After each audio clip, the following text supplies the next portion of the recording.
안녕하세요. 예피입니다. 유럽에서 식량과 연료의 구매 한도를 가하는 정책을 시행하기 시작했습니다. 이러한 식량과 연료 공급 문제는 우크라이나 침공 이후에 러시아에 대한 경제 제재를 가한 후 그에 대한 반작용으로 나타났습니다. 중요 품목에 해당하는 자재들이 공급망 부족 속에서 위협을 받고 있고 심지어 붕괴 조짐마저 보이고 있습니다.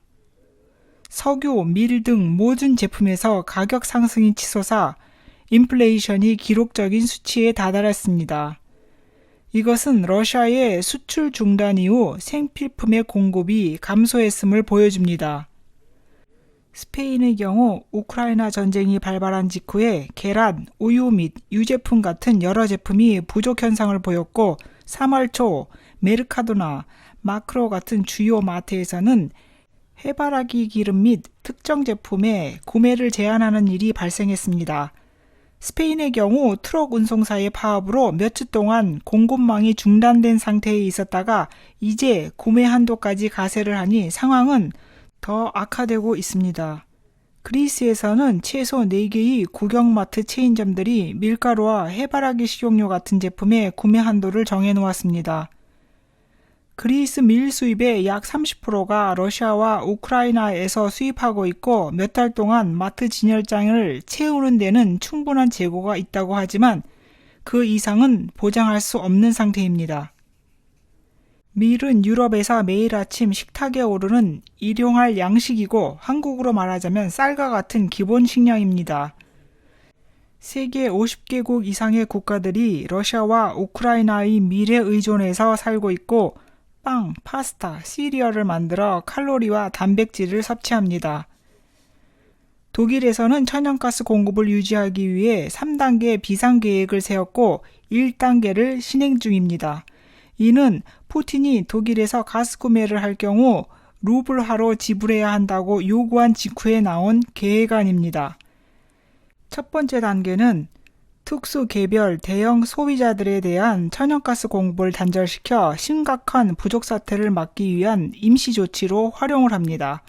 두 번째 단계에서는 러시아에 대한 의존도를 현재 55%에서 분산시켜 네덜란드, 프랑스, 벨기에에서 유입되는 가스 물량의 도움으로 40%로 감소시키는 것입니다.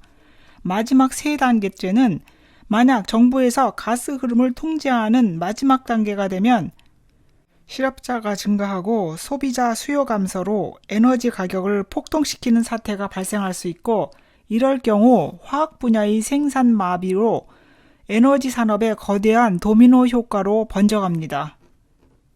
현재 가스, 식량 배급, 식품 상품권, 기아 발생이 마치 일반적인 상황인 것처럼 변해가고 있는 단계에 있습니다. 독일의 디스카운트 업체인 알디는 400개 품목에 대해 최대 30% 가격 상승이 불가피하다고 보고 있으며 이와 같은 부류의 업체인 리들, 에데카도 곧 가격 상승을 단행하려고 합니다.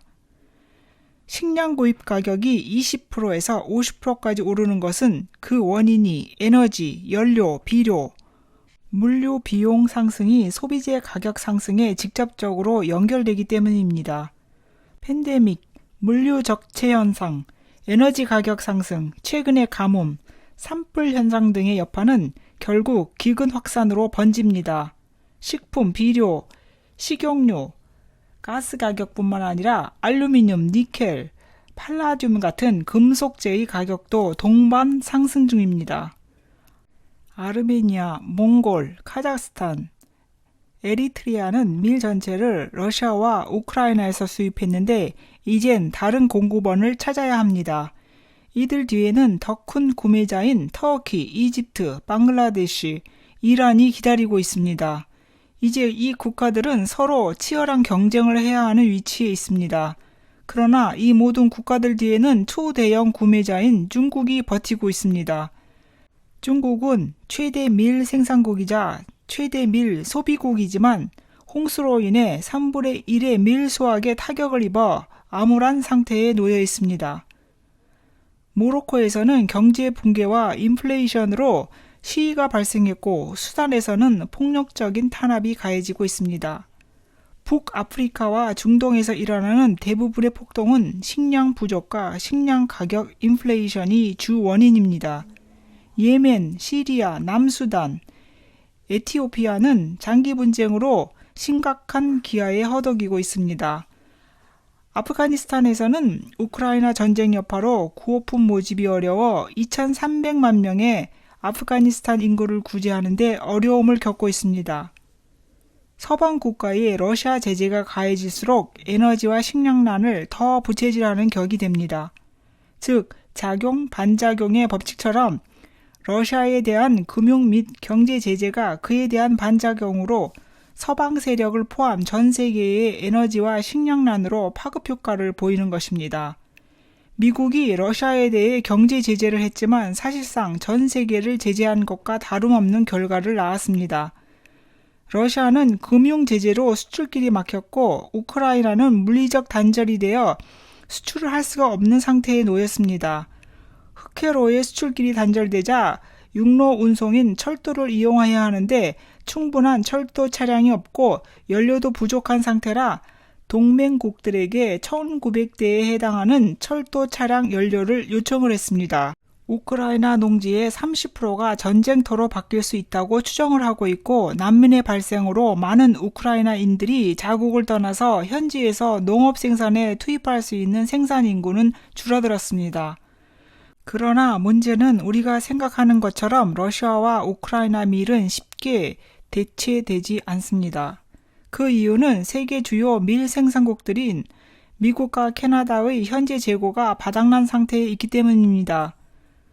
다른 밀 생산국인 아르헨티나는 수출을 제한하고 있습니다. 또 호주는 수출 최대 수량이 이미 한계점에 봉착해 있는 상태입니다. 그 사이 지난 1년 동안 밀 가격은 69% 상승했고 옥수수 가격은 36%, 보리 가격은 82%로 올랐습니다. 여기서 우리는 요셉이 이집트 총리로 있었을 때 7년간의 가뭄에 대비해 식량을 비축해서 이집트와 요셉의 형제들을 살릴 수 있었던 지혜를 배워야 합니다. 또 노아가 120년 동안 방주를 지어 거의 1년 내내 전 지구를 창궐했던 홍수에 대비하였습니다. 오늘 지출한 10,000원은 3년 전에 지출한 10,000원보다 준비에 대한 가치가 더 적습니다. 따라서 늦게 시작할수록 점점 더 적게 준비할 수밖에 없어지고 시간이 촉박할수록 큰 그림을 그릴 수 없게 됩니다. 시청해 주셔서 감사합니다.